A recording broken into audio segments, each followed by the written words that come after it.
पर्यंतक मणि थी जो 8 भार सोना प्रतिदिन देती थी। 8 भार सोना प्रतिदिन देती थी। कुछ यदुवंशियों ने वह मणि भगवान के लिए मांगी तो उसने मना कर दिया। मना कर दिया तो एक दिन सत्यजित के भाई प्रसेन वो शिकार खेलने के लिए जंगल में जाता है। जंगल में जब प्रवेश करता है तो शेर हमला करता है और शेर जैसे ही हमला करता है तो उसका गोविंदाय नमो नमः हो जाता है। वो मणि लेकर के शेर जाता है और शेर जाकर के उस मणि से खेलने लगता है। तभी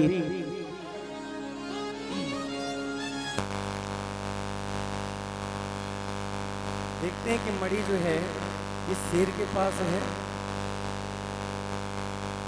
इस शेर के पास ये मणि अच्छी नहीं लग रही। तो जो मणि को देखते हैं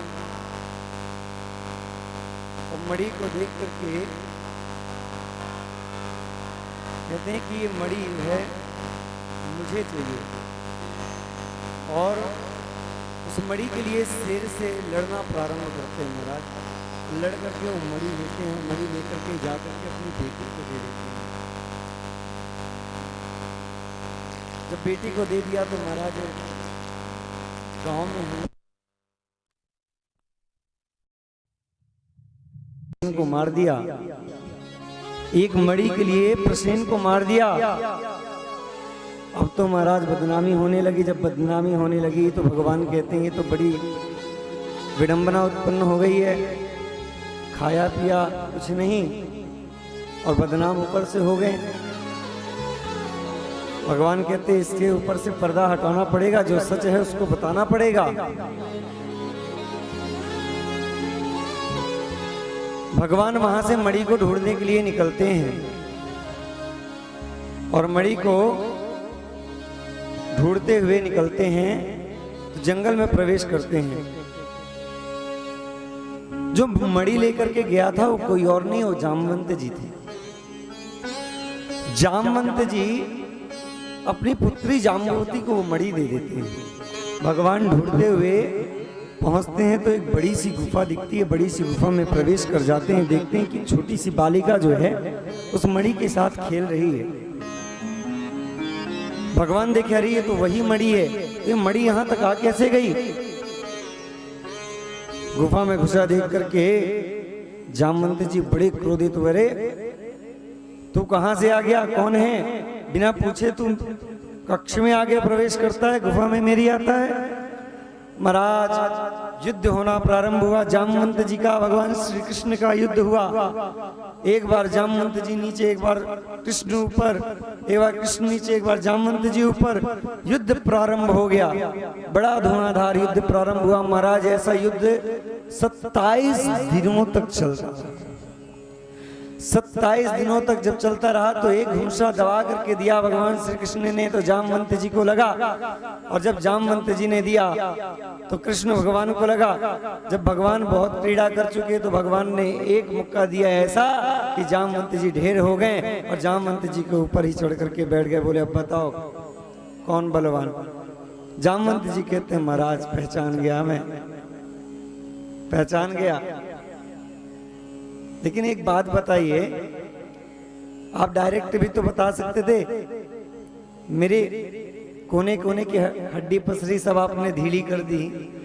27 दिन तक युद्ध किया, कहीं मुझे कुछ हो जाता तो? क्योंकि जामवंत जी से कोई जीत नहीं सकता था केवल श्री राम जी के बगैर। तो जामवंत जी कहते हैं कि मैं तो सब समझ गया, लेकिन आप यहाँ आने का कारण बताइए। भगवान कहते हैं कि ऐसी ऐसी बात है, मेरे ऊपर कलंक लग रहा है। ये मणि जो आपके बेटी के पास है, ये बेटी के पास किस प्रकार से आई मुझे नहीं पता, परंतु ये मणि मेरे को कलंकित कर रही है। लोग प्रचार कर रहे हैं कि भगवान श्री कृष्ण एक मणि के लिए प्रसेन को मार दिए। बोले महाराज ये मणि तो मैंने अपनी बेटी को दान दे दी है, और बेटी को दान दिया गया कोई भी वस्तु, कोई भी पैसा, कोई भी द्रव्य कभी वापस नहीं लिया जाता, तो मैं तो वापस ले ही नहीं सकता। एक बार बेटी को चला गया तो चला गया, अब मैं उसको ले नहीं सकता। बोले तो कैसे होगा? बोले भगवान अब एक चीज हो सकती है, अगर आप चाहो तो आप मेरी बेटी को वरण कर लो, मैं दहेज में आपको मणि भी दे दूंगा। भगवान कहते हैं जैसी तुम्हारी इच्छा। बोले कि जैसे तुमको करना हो कर दो, परंतु ये मणि तो मुझे चाहिए ही, जाकर के मुझे उसको देना पड़ेगा। भगवान जामवंत जी से विवाह कर देते हैं। जामवंत जी भगवान से विवाह कर देते हैं अपनी बेटी का, और बेटी का विवाह करते ही भगवान का दूसरा विवाह संपन्न हो जाता है। बोलिए बाल कृष्ण लाल की जय। भगवान का दूसरा विवाह संपन्न हो गया, और जो सत्राजित राजा थे उनको जाकर के मणि दी। बोले ये मणि इस प्रकार से यहाँ तक पहुँचे और मैं इसको लेकर के आया, मैंने प्रसेन को मारा नहीं, जामवंत जी से जाकर के पूछ लो, मैंने किसी का वध नहीं किया।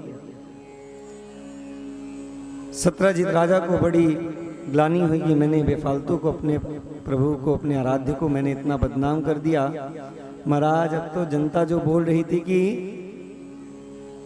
भगवान एक मणि के लिए प्रसेन का वध कर दिए, अब वही जनता विपरीत दिशा में बोलने लगी। बोले हम तो जानते थे कि भगवान श्री कृष्ण ऐसा कर ही नहीं सकते, हम सब जानते थे, हम तो ऐसे देख रहे थे कौन कौन विश्वास करता है, कौन कौन नहीं करता।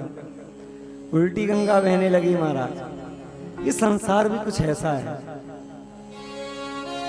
जब आपके समक्ष कष्ट होगा ना, और अगर 10 लोगों का पलड़ा भारी है तो उन 10 लोगों के, चाहे वो झूठ ही क्यों ना हो, 10 के साइड ही रुक जाएंगे।